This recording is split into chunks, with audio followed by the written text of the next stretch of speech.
तीर्थास्पदं शिववीरं चिनुतं शरण्यं वृत्यार्तेऽहं प्रणतपाल भवाब्धिपोतं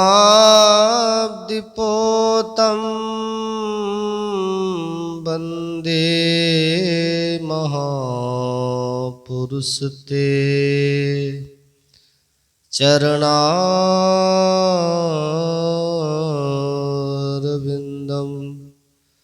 अखण्डानन्दबोधाय शिष्यसन्तापहारिणे सच्चिदानन्दरूपाय सद्गुरु श्री सद्गुरु महाराज की जय। परमाराध्य सद्गुरु महाराज के पावन चरणों में नमन। पूज्य स्वामी वीरेंद्र बाबा, पूज्य स्वामी शिव बाबा, पूज्य स्वामी पंकज बाबा एवं समस्त साधु समाज के चरणों में नमन। उपस्थित साधक वृंद, सत्संग प्रेमी महानुभावों, पूजनीय माताओं, भक्तिमती बहनों, ध्यान साधना शिविर में भाग लिए आज दूसरे दिन का प्रथम पाली का सत्संग है।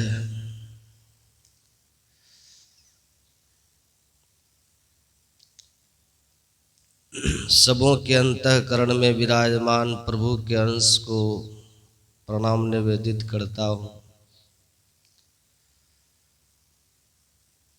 आज हम लोग सप्ताह महान ध्यान यज्ञ के दूसरे दिन के प्रथम पाली के सत्संग में उपस्थित हैं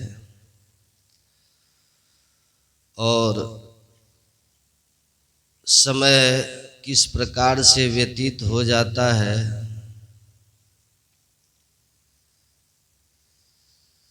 व्यक्ति जब अपने किसी महत्वपूर्ण कार्य को संपादित करता है तो महत्वपूर्ण कार्य ही उन्हें दिन तिथि को स्मरण दिलाता है। हमें अपने जीवन में एक विचारणीय बातें अवश्य बार बार स्मरण में लानी चाहिए कि हमें जीवन का सबसे महत्वपूर्ण कार्य क्या करना है।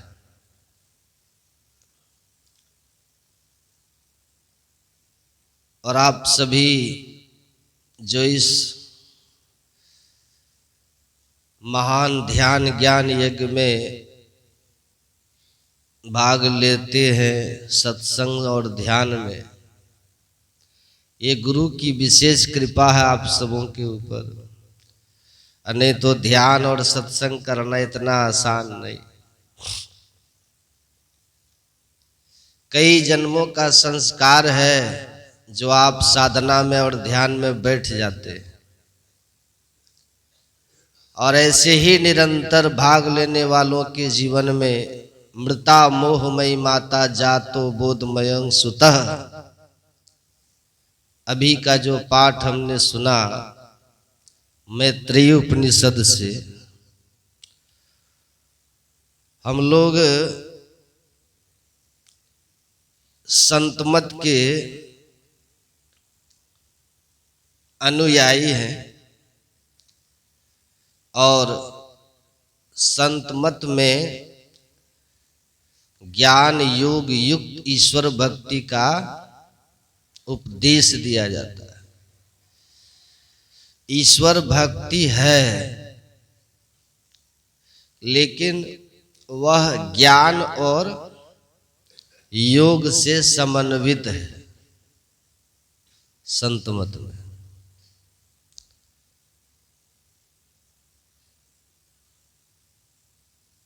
जिस भक्ति से मुक्ति होती है, जन्म और मरण से छुटकारा मिलता है, दुखों से छुटकारा मिलता है, उसी को मुक्ति कहते हैं। तो संत मत की जो भक्ति है ना, यह ज्ञान और योग से युक्त होने के कारण मोक्ष प्राप्त कराने में पूर्णतया सक्षम है। बहुत तरह की भक्तियां हैं जिससे केवल ऊंचे स्वर्ग तक आप पा सकते हैं, लेकिन स्वर्ग और स्वल्प अंत दुखदाई। पर इस भक्ति का अंत दुखदाई नहीं है, अंत जो है इस भक्ति का सुखदाई है। अंत भला तो सब भला। तो हम लोग कहाँ हैं अभी? संसार में। सुनिएगा अब ध्यान से। संसार का हेतु क्या है? शंकराचार्य जी महाराज एक जगह कहते हैं, मोह संसार हेतु। हम जो इस संसार में हैं मोह के कारण है। मोह मतलब होता है अज्ञानता। और ऋषि अभी पाठ में क्या कह रहे थे? अपनी धर्म पत्नी को कि मृता मोहमयी माता, मोहमयी माता मर गई। सूतक लगा है। अब पहला सूतक है मृता मोहमयी माता। मोहमयी माता मर गई। और जिसकी मोहमयी माता मर गई तो संसार का हेतु मरा, कारण मरा। तो जाता बोधमय सुता तो स्वाभाविक हो जाएगा, ज्ञानमय पुत्र होगा। तो मोह को ऋषि माता कहते हैं। हम लोगों का जन्म कहां से होता है? बोलिए, माता के गर्भ से। बहुत ध्यान से सुनिएगा तो समझ में आएगा। इसीलिए मोह को माता कहा, जहां से हम इस संसार में आते हैं। किस लिए आते हैं हम लोग? दुख भोगने आते हैं, कष्ट भोगने आते हैं।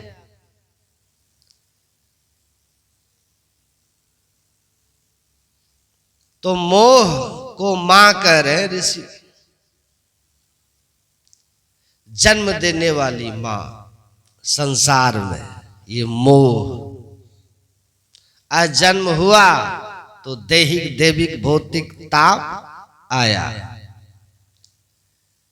तो दुख की जननी है ये मोह, दुखों की जननी। मोह सकल व्याधिन कर मूला, अतहिते पुण्य उपजहि बहु सूला। मोह सारे दुखों के मूल में है। जन्म सबके मूल में। जन्म ही ना हो तो दैहिक दैविक भौतिक ताप किसको होगा? तो सब दुख के मूल में ये मोह को कहा। ऋषि माता कहते हैं और तुलसीदास जी महाराज मोह को सब दुख का मूल कहते हैं। और साथ ही साथ मोह के संबंध में और क्या कहते हैं? मोह निशा सब सोवनिहार। मोह रात्रि के समान है। रात्रि में भय लगता है कि नहीं लोगों को? भूत का भय कब लगता है? दिन में कि रात में? बोलिए ना, रात में। सांप का भय कब लगेगा? अंधेरे में। रात्रि मतलब अंधकार, अंधेरा, अज्ञानता। तो कहते हैं मोह जो है ना ये रात्रि है, ये भय उत्पन्न करता है, मोह निशा। भगवान बुद्ध ने मोह से शोक, मोह को शोक और भय उत्पन्न करने वाला कहा भगवान बुद्ध। और महाभारत में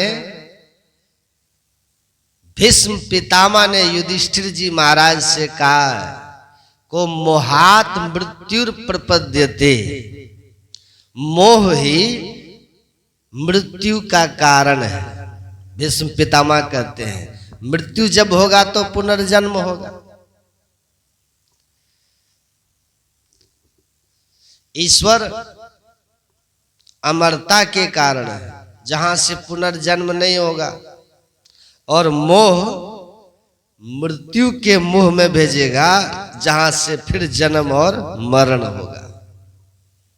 अब मोह है कैसा? अपने से निकलना चाहो निकल ही नहीं पाओगे, निकल ही नहीं पाओगे।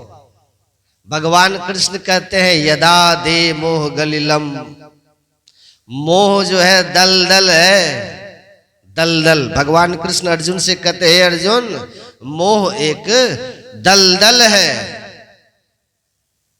दलदल से जितना आप निकलना चाहिएगा ना उतना धंसते जाइए। निकलने की टेक्निक होती है दलदल से। दलदल में कोई खड़ा नहीं चल सकता, दलदल में लेट के चला जाता है। युक्ति जानेंगे तभी ना, नहीं तो आप धंसते जाएंगे।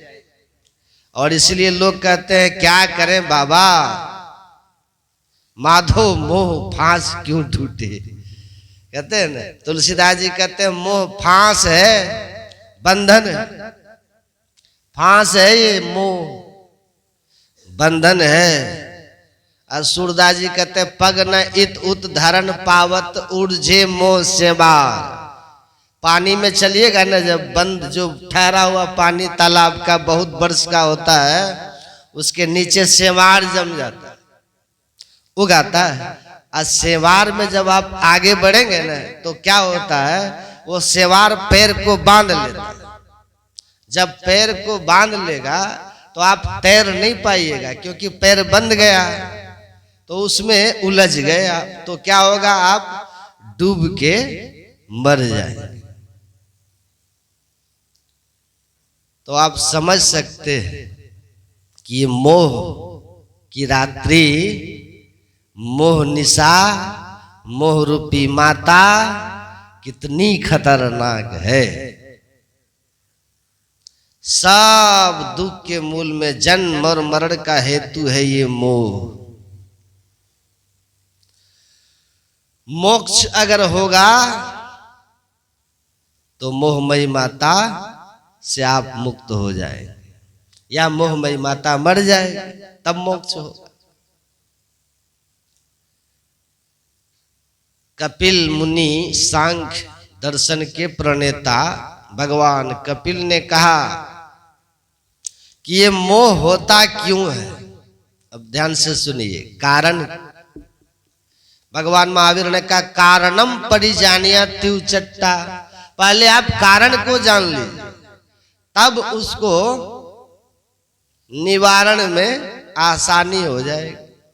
डॉक्टर जांच करके रोग का कारण पकड़ लेता है, तब एकदम सही दवा लिखता है, इलाज आपका सही से हो जाता है, आप क्योर हो जाते हैं, ठीक हो जाते हैं।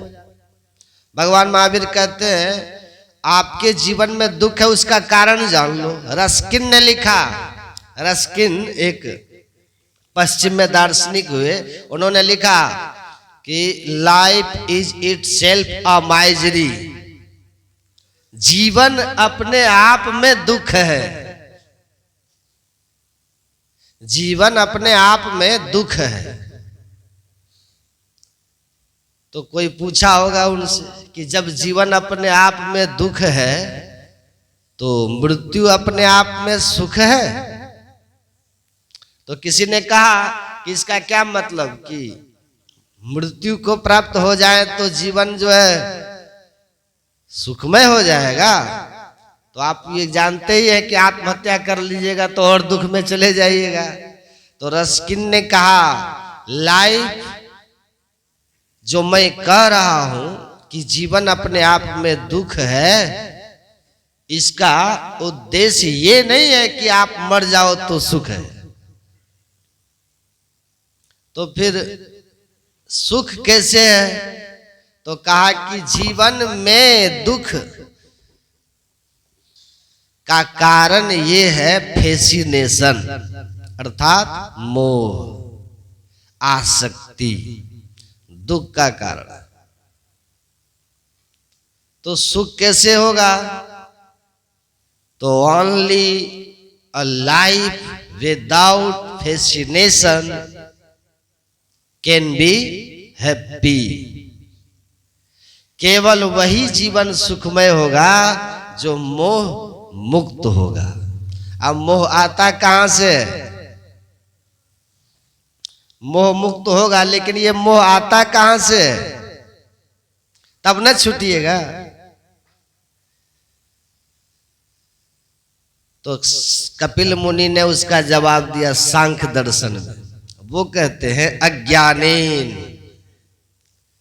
अज्ञानता से मोह आता है। अज्ञानेन आवृतम ज्ञानम तेन मोहयंती जंतवः। हमारा जो ज्ञान है वह अज्ञान से ढका हुआ है और इसीलिए जीव मोहित होता है, मोह में फंसता है।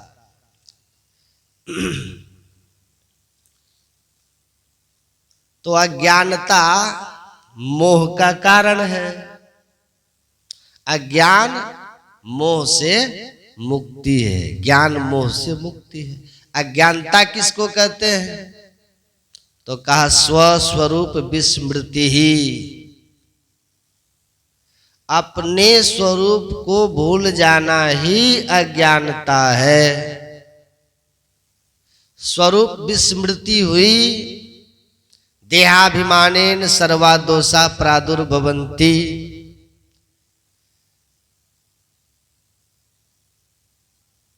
हम कौन है? चेतन आत्मा। अपने को हम लोग क्या मानते हैं? मैं मतलब शरीर। शरीर में हम लोग है ना अभी, चेतन आत्मा से हमारा परिचय नहीं है। अभी शरीर से परिचय है, अपने स्वरूप को हम नहीं जानते। जब हम स्वरूप को भूल जाते हैं कि मैं शरीर नहीं हूं, न त्वे देहम न तो देहो।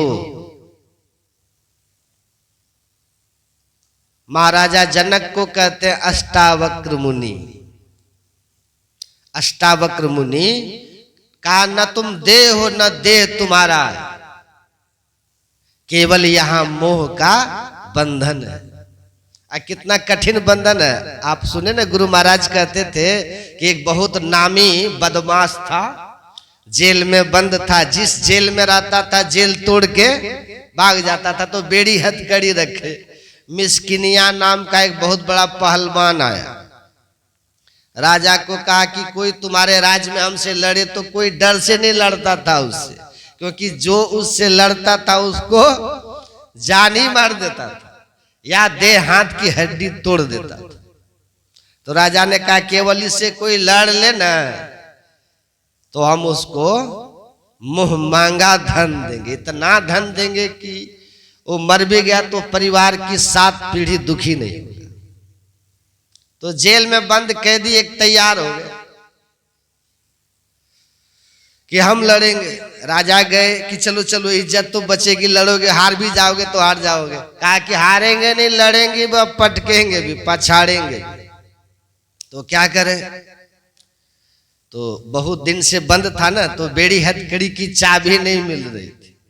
तो कहा कि इसको काट दो। कहा कि जब काटना ही है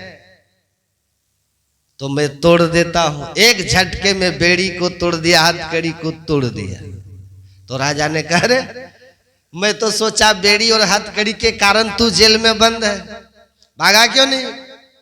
जब तोड़ सकता था तो कहा कि इस बार आप जेल में बंद करते समय हमको क्या बोले थे कि अगर तुम जेल से भाग गया तो तुम तो भाग जाओगे, लेकिन इस बार हम तुम्हारे बीवी बच्चों को पकड़ के जेल में डाल देंगे। तो बीवी बच्चों को आप जेल में न डाल दें इसलिए मैं नहीं भागा, वरना इन हथकड़ियों बेड़ियों को तू कब को तोड़ के भाग जाता। तो राजा ने कहा, वाह, लोहे की जंजीर को तोड़ना आसान है लेकिन मोह की जंजीर को तोड़ना आसान नहीं है। देह का जब तक भाव है मैं और मोर तोड़ते माया। जब देह का भाव आता है, कपिल मुनि कह रहे हैं कि जब चेतन आत्मा शरीर में आसक्त हो जाता है और अपने स्वरूप को भूल करके देह को ही मैं मान लेता है, देह के ही मान अपमान सुख दुख को अपना मान अपमान सुख दुख मानता है, तो उसमें सारे विकृति और विकार आ जाते हैं। देहाभिमानेन सर्वे दोषाः प्रादुर्भवन्ति, सारा दुख दोष उसमें आ जाता है। तो क्या करें, मोह से मुक्त होना है तो क्या करें, बोधात्मा चिद्रूपी सोई चिद्रूपो सुबोधात्मा निर्विकारो सुखी चरह। हे राजन, अष्टावक्र मुनि कह रहे हैं तुम चिदानंदमय स्वरूप हो, आत्मा हो तुम, ज्ञानमय, निर्विकारी हो तुम, अविनाशी हो तुम। ऐसी भाव दशा को प्राप्त करो और संपूर्ण संसार में सुखी हो जाओ। संसार में, संपूर्ण संसार में विचरण करो, जहां जाओ सुखी रहो। तुम देह नहीं हो। तो मोह जो है अपने स्वरूप का विस्मरण है, ये सारे दुख का कारण है मोह। इसी से छूटना है तो क्या करना होगा, बोधमय पुत्र को जन्म देना होगा, ज्ञानमय पुत्र को जन्म देना होगा। और ज्ञानमय पुत्र है स्वरूप स्मृति, सम्यक संबोधि, भगवान बुद्ध कहते हैं। और गुरुजेप हुए थे एक दार्शनिक, उन्होंने कहा self remembrance is the only way of getting read from all the misery birth and death, cycle of birth and death. आत्म ज्ञान ही जन्म मरण और सारे दुख से मुक्ति का कारण है। तो आत्म ज्ञान हो, बुद्ध में पुत्र का जन्म होना मतलब ज्ञान का उत्पत्ति होना, अपने स्वरूप को जान लेना। जब तक स्वरूप बोध नहीं तब तक जन्म और मरण, स्वर्ग और नरक, पाप और पुण्य, ये चलता रहेगा। महापुरुषों ने इसी बात को समझाया और कहा कि मोक्ष का कारण है आत्मज्ञान, ईश्वर स्वरूप की पहचान। ऋषि कहते हैं यह अवस्था कैसे आएगी, अपने आ गया उनको। तद विज्ञाने गुरु मेवा भी गच्छेत समित पाणी श्रोत्रिय ब्रह्मनिष्ठा। मांडक्य उपनिषद के ऋषि ने कहा श्रोत्रिय ब्रह्मनिष्ठ, ब्रह्म में निष्ठा जिनकी स्थिर हो गई, ऐसे संत सदगुरु के पास जाकर के प्रणिपात होकर के सेवा कीजिए, अनुनय विनय कीजिए, उनकी कृपा होगी, तब वो आपको इसका ज्ञान देंगे। गुरु दयाल दया कर दिए भेद बताई, महाभागी जीव के दिए भाग जगाई। सब जग भूला रे भाई, मेरे सतगुरु जुगत लखाई। कबीर साहब कहते सारा संसार तो भूला हुआ है,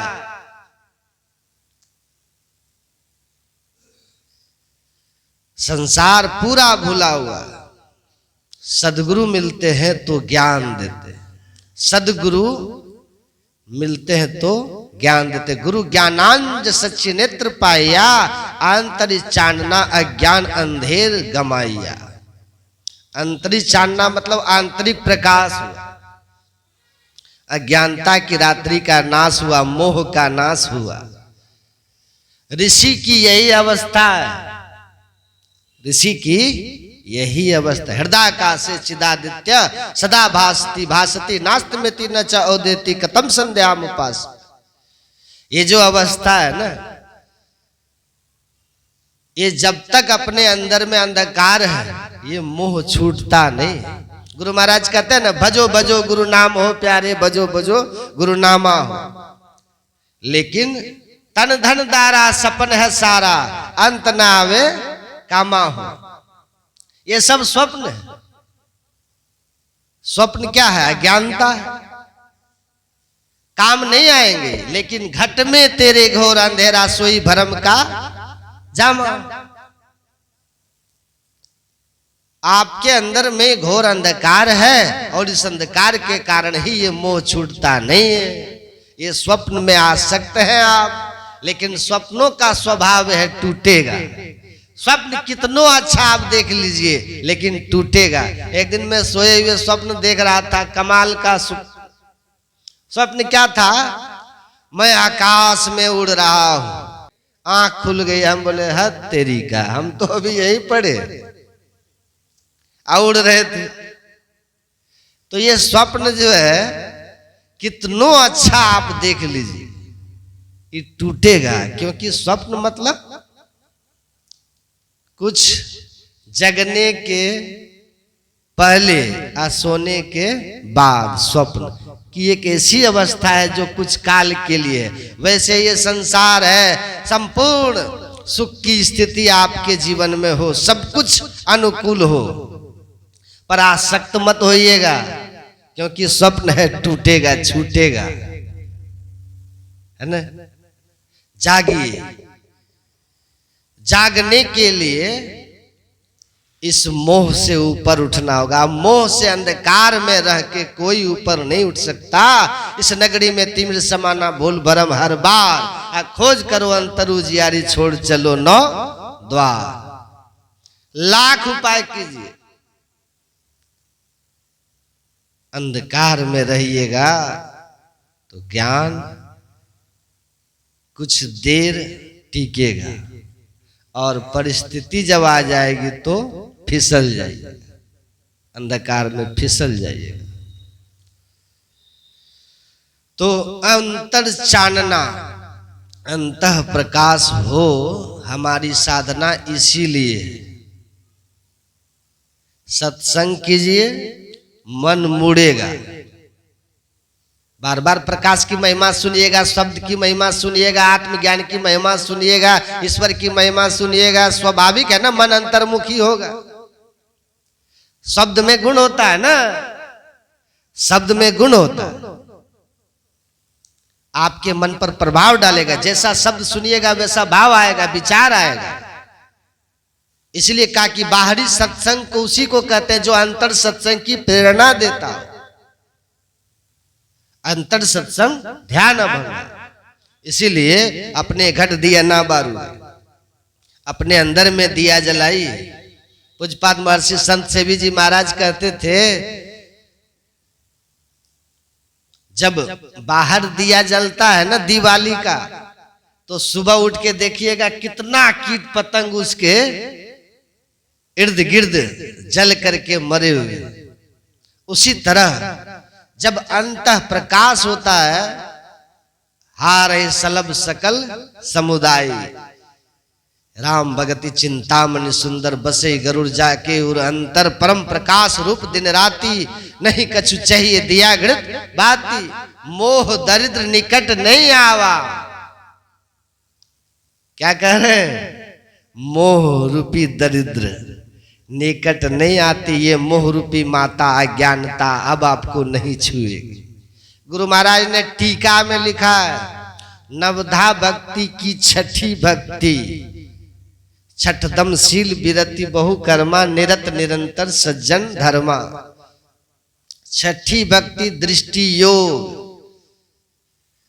की साधना करके साधक जब एक बिंदुता की प्राप्ति करता है तो वह सहस कमल दल के विभिन्न ज्योतियों का पूर्ण चंद्रमा का दर्शन करता हुआ जब वह त्रिकुटी के केंद्र में पहुंचता है तो वहां उसको पूर्ण सूर्य का दर्शन होता है। वही यह चैतन्यमय सूर्य है जिसके हृदय में आ जाता है तो जब ते राम प्रताप खगेसा उदित भयवती प्रबल देने सा पूरी प्रकाश रहोती हुलो का। अब अंधकार आएगा ही नहीं, अज्ञानता आएगी ही नहीं, मोह होगा ही नहीं। बहुतन सुख बहुतन मन शोका जिन्हें सोखते कहो बखानी। प्रथम अविद्या निशा नसानी। अविद्या मोह, मोह गुरु रात्रि, अविद्या की रात्रि, अज्ञानता की रात्रि का नाश हो गया। तो इस तरह से जिनकी स्थिति हो जाएगी वह हमेशा ज्ञान में ही रहेगा। उसके आगे भी है, उसके आगे भी है परमात्मा है, थोड़ा और आगे है। लेकिन उस अवस्था में चले जाने के बाद रात्रि के प्रकाश में उल्लू को उड़ते आप देखे होंगे, चंद्रमा के प्रकाश में देखे होंगे, लेकिन सूर्य के प्रकाश में उल्लू को नहीं देखिएगा। उसी तरह जिसको सूर्य दर्शन हो जाता है ना, उसकी स्थिति कैसी होती है? अग उल्लू जहां तहां लुकाने, पाप रूपी उल्लू अब उसको स्पर्श भी नहीं कर सकता। इसलिए शुरू शुरू में साधक जो होते हैं ना, शुरू शुरू में थोड़ा कुछ अंदर का प्रकाश दिखता है तो रात्रि भाग वाला प्रकाश, तो रिद्धि सिद्धि आ जाती है। और रिद्धि सिद्धि आ जाती है तो लोग चमत्कार दिखाने लगते हैं। तो फिर कबीर साहब कहते हैं कच्ची कली एक तोड़ के मलिया पछताया हो। कहां पर? गंग जमुन बिच रेतवा माली बाग लगाया हो। गंगा जमुना ईड़ा पिंगला के मध्य में रेत, समझते हैं रेत, बालू का कण, बिंदु पर दृष्टि टिकाया जो योग हृदय वृत्त केंद्र बिंदु जो चमचम चमके ना, नजर जोड़ी तकी धसो ताही में धुनि सुनि पावे। दृष्टि की युगल धारों को जब एक बिंदुता पे केंद्रित करते हैं ना, सुषुम्ना में केंद्रित करते हैं, एक बिंदुता की प्राप्ति होती है तो अंतः प्रकाश का दर्शन होता है। उस दर्शन में सिद्धियां आ जाती है। रिद्धि सिद्धि प्रेरित बहु भाई, बुद्धि लोग देखावे आई हो ही जो बुद्धि परम सयानी तिंत चितब न अनहित जानी। मेरे गुरु महाराज ने कहा है कि रिद्धि सिद्धि के चक्कर में मत पड़ो। प्रारब्ध से जो कुछ आए उसका सत्कर्म में खर्च करो, आश्रम बनाओ, प्रचार करो, जो भी करना है अच्छा काम वो करो। लेकिन चमत्कार रिद्धि सिद्धि पा करके चमत्कार दिखा करके संसार मत बटोरो। हमारे गुरु महाराज ने कहा है कि रिद्धि सिद्धि प्रेरित बहु भाई, इससे बच के रहो। गुरु महाराज ने यह भी कहा है कि जो नियम से सत्संग ध्यान करेंगे उसको रोटी कपड़ा मकान की कमी नहीं होगी, तो हम लोग भूखे भी नहीं मरेंगे। लेकिन रिद्धि सिद्धि तो इस साधना से भी आ जाती है ना, जो हम लोग कर इस साधना से भी आ जाएगा। अभी अच्छे अच्छे आश्रम हैं, गाड़ियां हैं, सत्संग कर रहे हैं, ध्यान भी कर रहे हैं, बिना कोई चमत्कार दिखाए, जिन पाया तिन छिपाया करते हुए। समझ रहे हैं ना? तो इसीलिए साधन भजन कीजिए। संत मत का ज्ञान श्रेष्ठ ज्ञान है, अनुभव होगा जो करेंगे। ठीक है, ये नगद सौदा है।